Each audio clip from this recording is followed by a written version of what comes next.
All right, let's talk about something that's a huge part of our lives but can also be kind of confusing. Insurance. We all know it's there, we pay for it, but what is it really doing for us? Well, it's way more than just a bill. It's actually a pretty brilliant tool for financial protection. So let's break it down. You know that little voice in the back of your head? The one that whispers, "What if?" It's that feeling we all get when we think about how unpredictable life can be. And honestly, it can be a major source of stress. I mean, one minute everything's fine, and the next, a storm could roll in out of nowhere. A fire, a flood, you just never know. And these things can turn your whole world upside down in an instant. Or it could be something that happens every single day. You're just driving to work, and bam, a car accident. Suddenly, you're looking at huge repair bills, maybe even medical costs. It happens to thousands of us every day. And then, of course, there are the really personal ones. An unexpected health issue can pop up when you least expect it. And those what-ifs, well, they don't just hit your wallet, they hit you emotionally too, hard. So, what do? How do we stop these events from becoming a total financial catastrophe for our families? Well, the answer isn't new. In fact, it's an idea that people have been using for centuries to handle risk. At its very heart, insurance is a promise. It's a deal. You pay a little bit of money on a regular basis, and in return, someone else promises to cover the big, scary costs if something bad happens. It's pretty much a financial shield.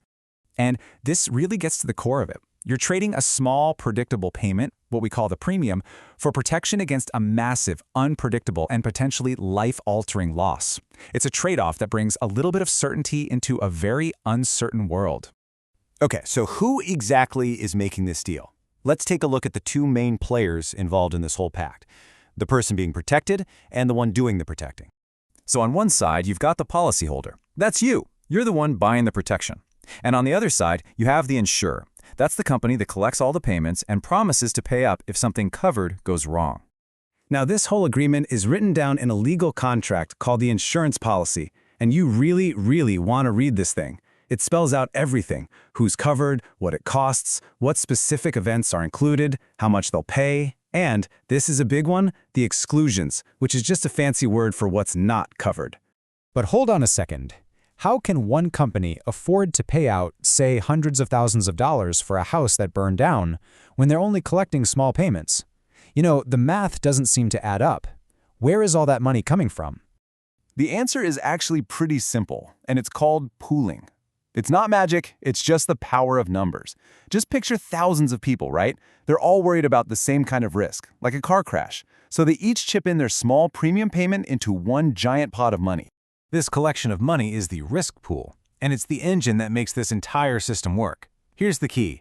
Even though everyone is at risk of having an accident, only a few people actually will in any given year. So the money from all the people who didn't have a loss is used to cover the huge costs for the few who did. And that brings us to what insurance is really all about.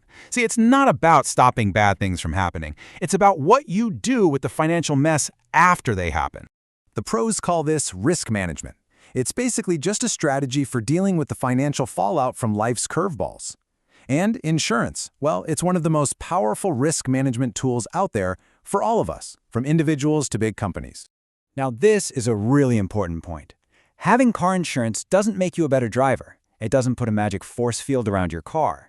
Its job isn't to stop the accident. Its job is to completely change what happens to your bank account after the accident. So instead of you being on the hook for, I don't know, tens of thousands of dollars in damages and bills, insurance literally transfers that entire financial nightmare off of your shoulders and onto the insurance companies. That's it. That's the whole game. Transferring risk. And what do you get when you transfer all that risk away? You get to live your life with confidence. You get to buy that house, or start that business, or even just drive your car, without that constant paralyzing fear of what if it all goes wrong. It's really about building yourself a financial safety net. It gives you peace of mind. It's knowing that if the worst does happen, you're not alone. You have a plan to get through the financial storm and start rebuilding. So next time you see that insurance bill, try not to think of it as just another expense. See it for what it truly is, a tool that lets you build a more secure future. And now that you know how it works, the real question is, what does your peace of mind look like? What parts of your life are worth protecting?